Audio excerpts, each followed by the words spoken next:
حضرت سری سکتی رحمہ اللہ ایک عورت کا حال فرماتے ہیں کہ جب وہ تہجد کی نماز کو کھڑی ہوتی تو کہتی، اے اللہ، ابلیس بھی تیرا ایک بندہ ہے، اس کی پیشانی بھی تیرے قبضے میں ہے، وہ مجھے دیکھتا ہے اور میں اسے نہیں دیکھ سکتی، تو اسے دیکھتا ہے اور اس کے سارے کاموں پر قادر ہے اور وہ تیرے کسی کام پر بھی قدرت نہیں رکھتا۔ اے اللہ، اگر وہ میری برائی چاہے تو اس کو دفع کر، اور وہ میرے ساتھ مکر کرے تو اس کے مکر کا انتقام لے۔ میں اس کے شر سے تیری پناہ مانگتی ہوں اور تیری مدد سے اس کو دھکیلتی ہوں۔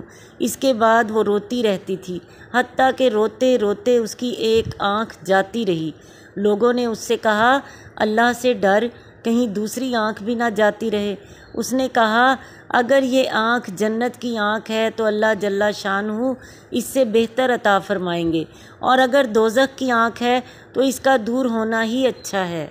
اللہ تعالی ہمیں بھی ایسا یقین عطا فرمائے، آمین۔